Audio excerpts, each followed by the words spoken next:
morning, you guys. It's Lady D of Houston. Oh my goodness. You guys, I am still recovering from, well, obviously I'm sitting in my parking lot on the job.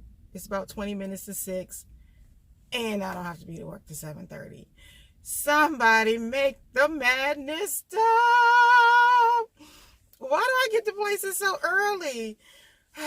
Like I said, I hate being late, and then not so much as being late for work, because I'm never late for work. It's just I like to be ahead of Houston's traffic. I mean, I'm going to pop in a video clip. If I still have it, I don't think I deleted it. The other day when I was going to my appointment of oh my goodness, there was so much traffic. Oh my gosh, it was about 8 o'clock. The appointment wasn't until 9, so I left around 8, and it wasn't far from the house, but I forgot around that time in Houston, everybody's going to work at the same time for the most part, and it was a route or an interstate that is very, very congested, and oh my goodness, I was having a fit. So that's the main reason why I leave the house so early and get to work so early. I love to be ahead of that traffic. But at any rate, if you guys have not seen that video clip that I did of that water wall, whoa, it's called I forgot again, Gerald D. Hines Water Wall Park. And if you have not seen it, well, just Google that name, Water Wall Park in Houston. That is one spectacular piece of sight for your eyes. It was so heavenly. I mean, you don't fit when you watch it on a video clip, or if you see a picture of it. That does not capture the essence and just the feel. There's some emotion. There's a connection to something, whatever you may call it, when you stand in front of that waterfall. I cannot wait to go back. It was beautiful. Oh, you guys, when I rewind the clip to watch it myself, I could not believe, first of all, how many times I said, oh my goodness. I was in awe so much. I just couldn't stop saying, oh my goodness. Oh. It was like a spiritual moment. Something spiritual was happening. And I felt it. That was so beautiful. And like I said, if you live in Houston, and I'm sure you've driven by it so many times, please just stop one day if you have time, or purposely on the weekend, breeze down there and park and just go there and just stand there, even if it's just for a quick minute or two, and just feel the feeling that water is relaying.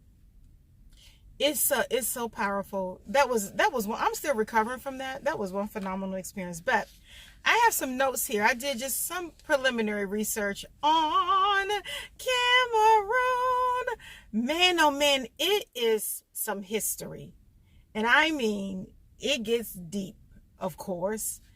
So I didn't print out all of it, of course, but I did pull up just a few facts, some bio information, typically research that a student will do for a class paper or something like that. Like I said, it's some rich history, rich culture, rich traditions, and that would take forever. And of course, I'm sure you probably don't want to hear all of that if you're not from Cameroon. So I'm just going to do some quick facts about it, and in different categories.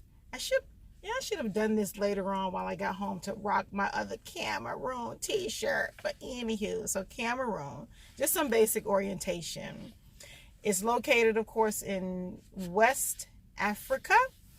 It says here in the notes, the name of the country derives from the term used for the Wari River by the Portuguese explorers. Those explorers named the river called Rio dos Cameros.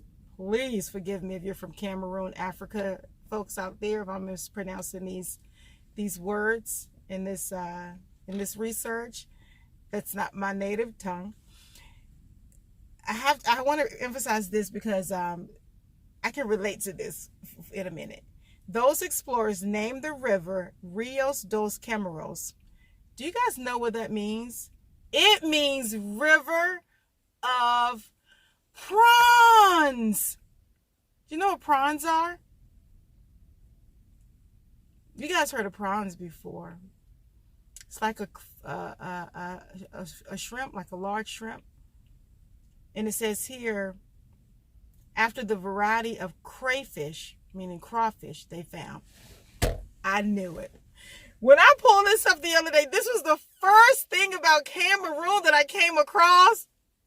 Crawfish, fish, seafood. I know. This just might be so coincidental or so innocent, but I knew it. It's so weird when I was doing that video the other day when I was eating those crawfish and seafood. I said, you know, that must be it must be in the DNA. It's in the DNA. There's a connection. Crayfish, you guys. Cameroon is named after a river that means that signifies, or that's significant for crayfish, crawfish, seafood. I knew it. I can stop right here, but I don't want to. I knew it. So you guys, I tell you. Let's see what else. This is just a quick bio fact here about Cameroon. Cameroon is situated by the Gulf of Guinea on the west coast of Africa. Its capital name, I know I'm going to mispronounce this, Yaoundé. It's the center province.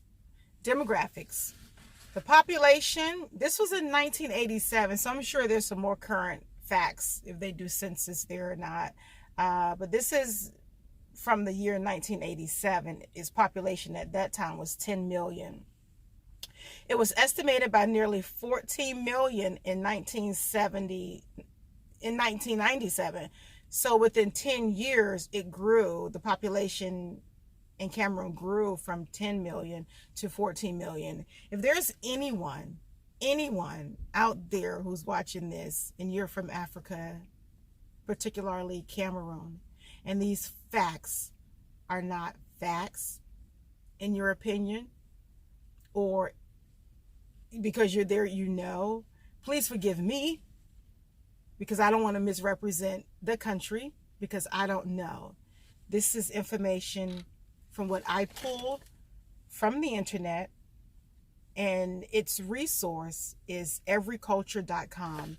How valid it is, I have no idea. But there's so many different sites out there that give stats and culture history and bios from different countries. It's just so many, so I just picked one.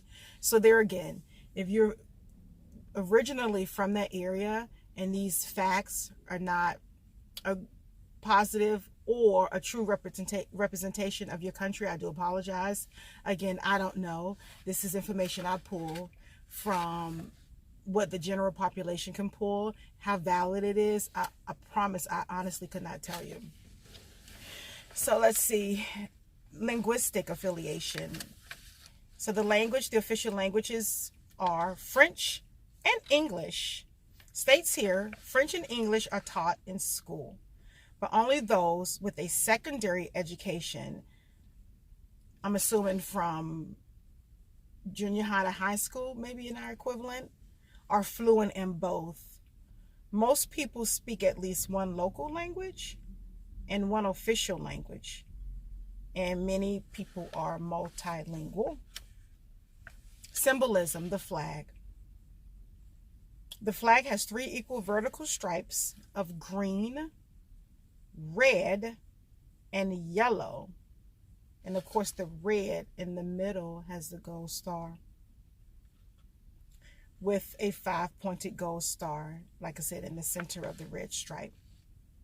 The green color in the flag represents the rainforest.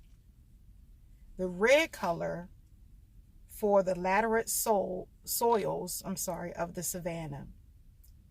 And the yellow is for the sands of the Sahel. Okay, and like I said, I know I'm mispronouncing some of these words, so this is very new to me, and I read through it the other day, but I can never get enough of this stuff. Okay, food. The sharing of cooked food is one of the major ways to cement social relationships. Coincidentally, that's kind of still what we do. We socialize a lot around food. It's so festive. And express the high value placed on human company. Sharing food and drink demonstrates hospitality and trust. Meals consistent of a cooked cereal or root staple accompanied by a sauce or stew. So their meals are consistent with a root staple such as cooked cereal or stew. Rice and pasta have become popular. Who doesn't love rice and pasta? Their most popular vegetables are greens, okra. Oh, okra's so good. And squash, pretty common. Uncooked fruits, such as bananas, mangoes, papayas, oranges, and avocados, are popular snacks and desserts. They are not a part of the meal. In many religions, men and guests eat before women and children. Again, this is, I don't know the year that this information was collected. However, I will wonder, is that still their tradition to this day?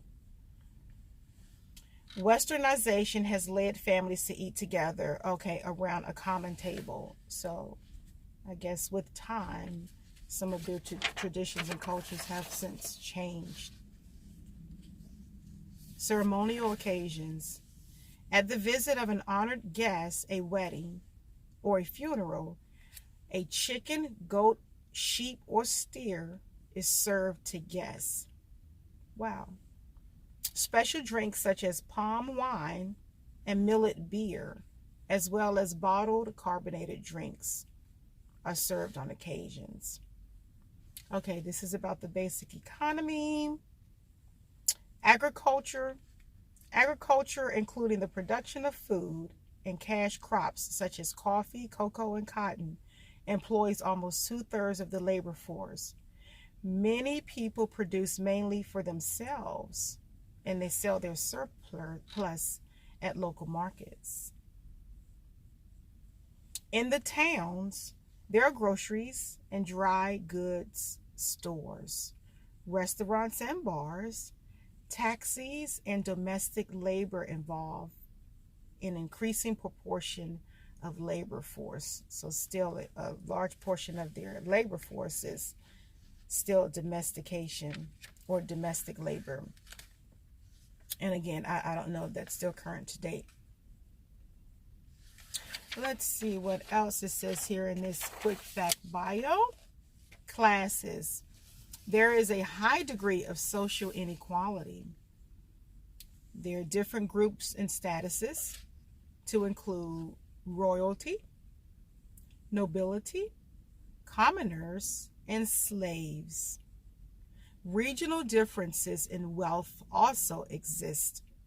The far northern and eastern areas have less access to wealth and infrastructure. Like I said, I didn't go into details about all of the areas and regions. That was just, wow, it's quite extensive. Social symbols. And I'm going to stop right here because this is a lot, and I'll pick up where I left off. Okay, so social symbols. Housing styles differ by class. Of course, I mean, that's really still in existence to this day, even here. Housing styles differ by class. in both urban and rural areas.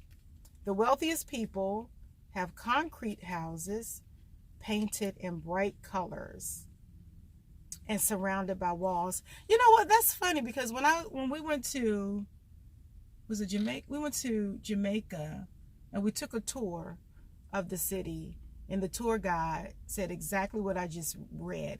He says you could tell who lives in certain homes and what economic class they're in based on the house that they live. He says the ones that typically have this is exactly what he said, that are brightly painted, is brick, they have walls, they're usually the wealthiest population. And I'm going to read this again. The wealthiest people have concrete houses painted in bright colors and surrounded by walls. And I saw that when we went to Jamaica and took a tour. Those houses have flower gardens and interior furnishings. I'm going to slow down before I trip over my words again. Interior furnishings such as upholstered furniture and armoires. The poorest people live in mud houses, and we also saw that when we went to Jamaica. Can't wait to go to Africa. The poorest people live in mud houses, and it's furnished with beds and stools made of local material. Like I said, I'm going to stop right here. It's a lot of stuff in here, and as I read it, you know, you really do feel a relationship and a correlation to where you came from and just kind of who you are today. Granted, you know, living in this society now, living in the United States of America, we have different traditions, cultures have changed. Just our understanding of who we are has changed based on your environment. A lot of people adapt to their environment and they recreate themselves, or they've just grown up and they've either become wealthier, less wealthy, so your economic status in a sense has changed. But it's so interesting to know where you came from, because you can really have a better sense of identity and understand a lot of that kind of innate, just natural talent that you have, or just natural impulses that you have. But this is fantastic. I'll pick this up at another time. I am going to mellow out. I have a few more minutes before I head out. Well, actually way more than a few more minutes, about 20 more minutes before I head in there. And I'm going to take this opportunity to go in my woosah chill zone. And I hope you guys have a good day, and please come back and join me. If you don't, I'll find you. Don't make me, 'cause I will.